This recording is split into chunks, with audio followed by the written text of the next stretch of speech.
Good morning, everyone. My name is Arslan, and you are watching Proper Pariksha, the place where we strive for excellence in a simple and comprehensive manner. So, today we will be starting the topic of fractions on a number line. So, what are fractions? We have already discussed in our previous videos, and what is the numerator and what is a denominator, we have also discussed. We have discussed what are the real life examples related to a fraction and how fractions are related to decimal.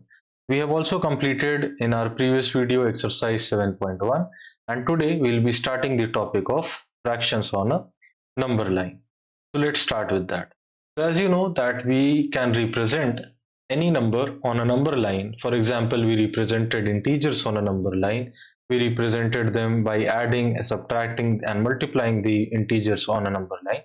Similarly, we will learn how to address the same thing for a fraction. So if you say that this is 1 by 2, 1 by 3 and 1 by 4, 3 by 5 and 5 by 6. So as till now you know that this is the numerator and this is the denominator, which means the total number of pieces or total number of parts of which one whole has been divided into, and this is the number of parts in which are under question or which are under understanding or which are to be given or which are to be taken. So this is numerator and this is denominator. So for example, we have to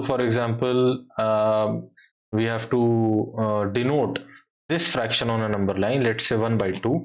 So 1 by 2 will be denoted by how we will say that this is, for example, the number line such as this is 0 and it is 1 by 2. So therefore the first decimal place will be 1 by 2 and second will be 2 by 2, which is 1 upon 1. So 2 by 2 is nothing but is equal to 1. Similarly, the thing will carry on and it will keep on proceeding as much as you want.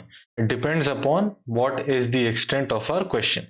So our question is limited to 1 by 2, so we will just keep it till 2 by 2 and 1 by 2 will be represented as this number. Similarly, 1 by 3, we will write 0, we will write 1 by 3, we will write 2 by 3, then we will write 3 by 3. Just for the sake of a much more clear picture, a much more good picture. We can also stop writing till by 2 by 3, but that will not be good. So at least write till 3 by 3 and 1 by 3 will be represented like this. Similarly, 1 by 4, we will write 0, 1 by 4, 2 by 4, 3 by 4, 4 by 4 and so on.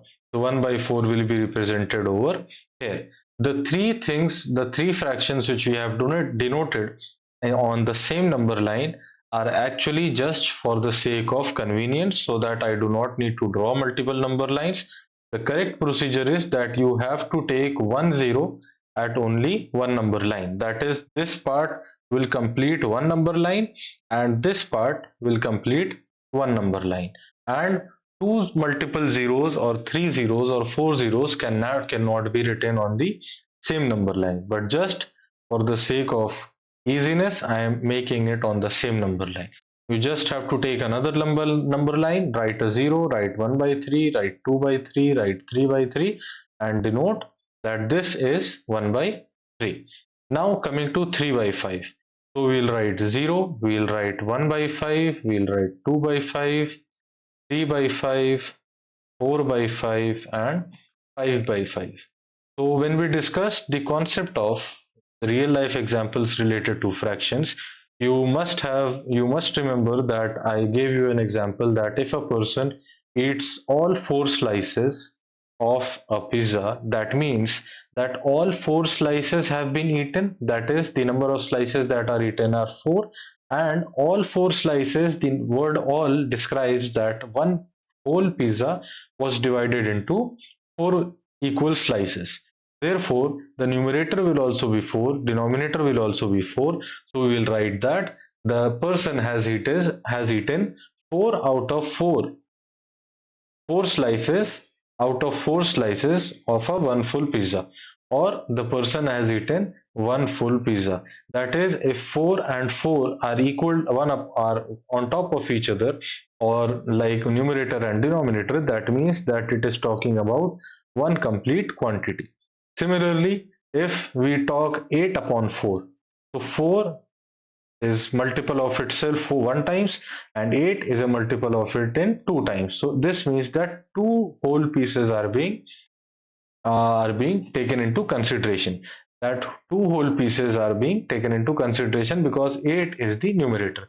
This thing is known as simplification of a fraction, and it will be learned later on, but just for the sake of your understanding, so that you get to know some concepts before the remaining people, or before the remaining students of or your classmates. I try to give certain concepts, I try to give certain topics beforehand, so that slowly and slowly you get comfortable with that, and as we reach the topic you will be able to understand it without any fear or anxiety. Coming to the next question, a question which we will solve in order to understand the topic of fractions on a number line. So question says that show 1 upon 10, 0 upon 10, 5 upon 10 and 10 upon 10 on a number line. So previously we had 4 or 5 different fractions with different denominators. So different denominators means that we have to create different number line.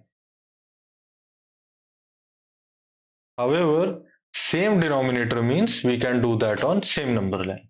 So we'll just write over here 0, and we'll write upon 10, then we'll write upon 10, and similarly 2 upon 10, 3 upon 10, 4 upon 10 and so on will be written on the number line. Okay, so denominations are generally written below the number line, and the anything which is to be legend or which is to be labeled or which is to be identified is shown at the top of the number line. So for example, these are the values of the different places of the number line. These are written below and remaining are written above. So like I have to represent 1 upon 10, so I'll just make an arrow on top and I will write 1 upon 10. Similarly 0 upon 10, so 0 can also be written as 0 upon 10. There are two rules of a fraction, or you can say there are three rules of a fraction if we go one step ahead than the other remaining students. First is that I'll just write it over here. The first rule is that if there is no denominator, if there is no denominator, this implies that denominator is equal to 1. That is, I have written, for example, let's say I wrote 2, 3, 245. So these all by default have denominator as 1, like 2 upon 1, 3 upon 1, 245 upon 1. Second rule is that if the numerator, if the numerator is equal to 0, this implies denominator can be anything. Understand? If the numerator is itself 0, then denominator can be anything. For example, I want to give you 0 pieces of a pizza. So it does not matter if the pizza has 4 slices, 6 slices or 600 slices. I am giving you 0. Then it means it is 0, it is null, it is void. Similarly, I want to have like 0 point, or you can say that, for example, I have okay, for example, I have a mobile which has 4 cameras, and I want you to click a picture. I am giving you a task that you have to click a picture without using any of the lenses, or I will reframe the question, use my mobile to take a picture by using 0 cameras. Then it does not matter that if my camera has 4 or 40 cameras, it will not be able to take a picture because I am using none of the cameras. So 0 means that it can be represented as 0 upon 1, or it can also be represented as 0 upon 1000, 0 upon 2, etc. anything. The third point to be noted is that if denominator is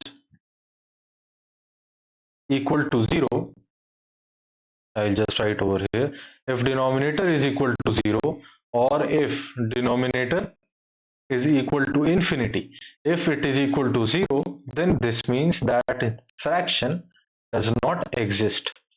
That is, if I have to give you, like I want to give you 100 pieces of pizzas out of 0 pizzas, that is, I have not divided my pizza into any piece and I'm not willing to give you any slices of pizzas, and it is just a hypothetical thing and it is undefined.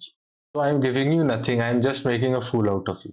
Similarly, when denominator is equal to 0 and numerator be it 1, 2, 3, 100,000, 10,000, that fraction is undefined or it does not exist. Similarly, if denominator is equal to infinity, infinity is the symbol used to denote a very high, very large number. If the denominator is equal to infinity, then this means that the fraction is almost equal to 0. Then the fraction is almost equal to 0.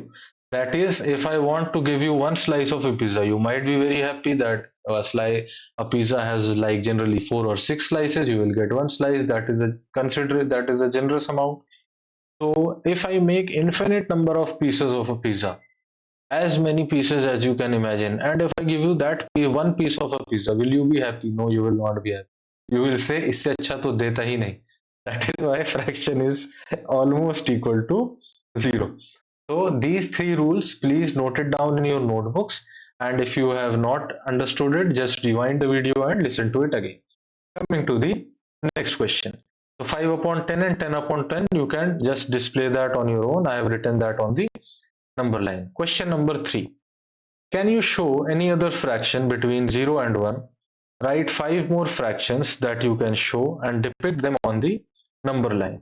So this is giving us a task that we have to write fraction between 0 and 1 and 5 more fractions that we can show and depict them on the number line. So as you know that fraction is anything like making pieces or components or parts of one whole or a group. Whole can be one single thing or a group of things. So if I want to make a fraction between 0 and 1, the simplest method is I will make it 0 upon 2, 1 upon 2 and 2 upon 2.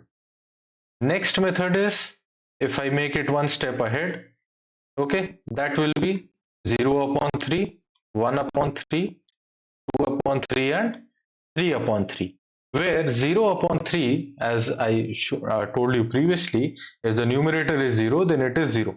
0 upon 3 and 0 upon 2 are equal to each other, and 1 upon 2 and 3 and 2 upon 2 and 3 upon 3 are equal to each other, because 2 out of 2 and 3 out of 3 is equal to 100%. That is one complete thing or one complete whole, that is, it is equal to each other, and the only thing that is changing is 1 upon 2 and here 1 upon 3 and 2 upon 3.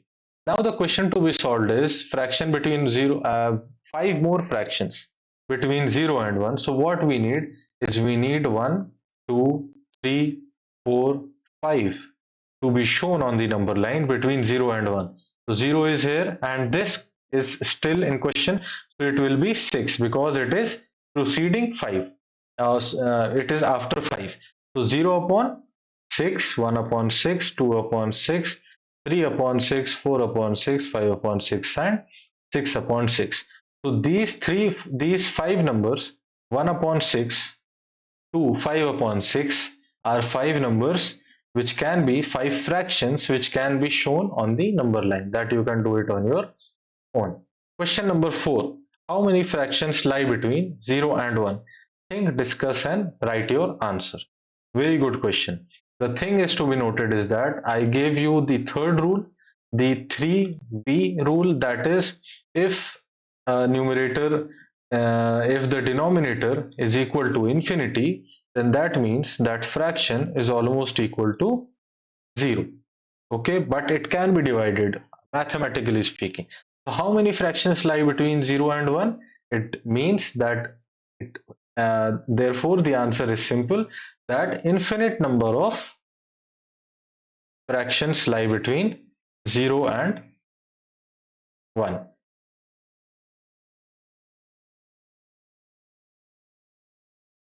because if the denominator is infinity, fraction will almost be equal to 0, but not 0. It will be approximately 0, but not 0. Understand that it will still be something. That is, it can still be divided into something. It may not be much, but it will be something. So the answer is infinite number of fractions, as much as you can imagine. The denominator, if you want, you can make it 0 upon 10 and 1 upon 10, or you can say 10 upon 10, and you can also make it 0 upon 1 lakh. And I'm not writing the full 1 lakh, you should write it. And similarly 1 lakh upon 1 lakh, this is also 1, this is 0. And as you will gradually increase the number, the fractions will start increasing. So infinity number of fractions lie between any two numbers, not be it 0 and 1, any two numbers. If I say that how many fractions lie between, let's say I say 3 upon 5 and 6 upon 5. Let's say this is the question, that how many fractions lie between this is your homework. Try to solve it and try to multiply the numerator and denominator with same multiple, like for example into 2, into 20, into 30, etc. And similarly into 2, into 20, into 30, and do the same procedure with the other fraction also, and try to see that the number of fractions, do they increase or do they not. And in the next video, we'll come to the concept of proper fractions, and later on, we'll come to the concept of simplification of fractions, like and unlike fractions. So there you will get to understand the concept which I am trying to get to you using this question. So try to solve this question on your own, and we'll meet in the next video. So if you like our series, if you like our videos, do subscribe and like our videos and comment on our channel. In case you have any suggestions for us, in case you have any topic that you do not understand, and till the next time we meet, I bid you farewell. Goodbye.